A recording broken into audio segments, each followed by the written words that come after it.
went at the midday. We were, Mimi and I were working, and we thought, shit, we just gotta go. We should go right now.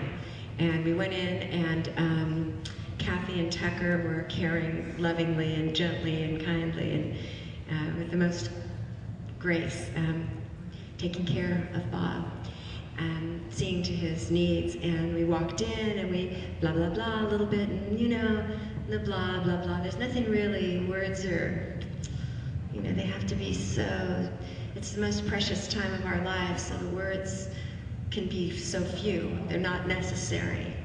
And, but I asked Bob, you know, maybe we haven't read Arlen's work, you know, since her birthday the year before. And maybe sometime you would like us to do that. We could read together. And he said, Arlen, now. And so just to be sure that Arlen, you know, the asking redundant, just to be redundant, I said, do you want us to print out Arlen's work and read it right now? And he gave me that sly, you know, out of the corner of his eye, and he said, now. So we got his work and read, we got her work off of his website, and you can go and read it.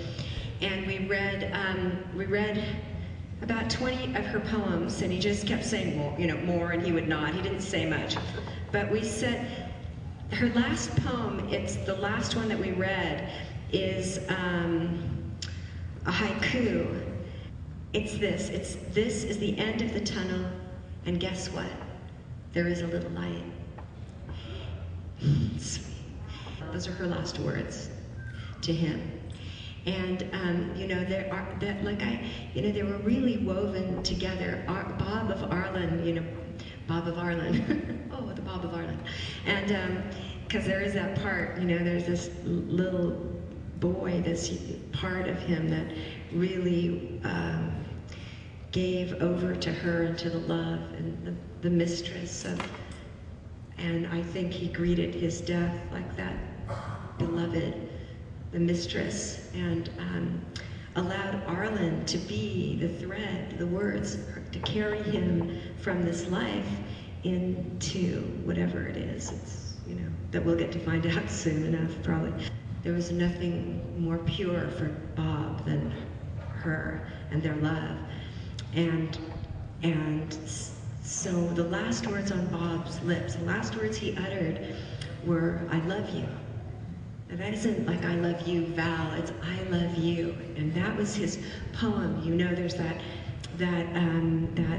Zen Buddhist monks practice to speak their poem, their koan, the perfect koan on their deathbed, the last utterance, as this some profoundness. But and Bob, you know, Bob wrote a lot of haikus and would sometimes joke about practicing, because you're not supposed to practice. You know, we'd say, okay, now you're going to think about the right haikus so that we could just say it. And if you practice enough, it'll, you know, come out at the moment of death. And guess what? You know, there is a little light, and it was love. And that's what Bob spoke. His becoming of love, and for all of us. And to speak that I am love. I guess that's the story. I guess that's it.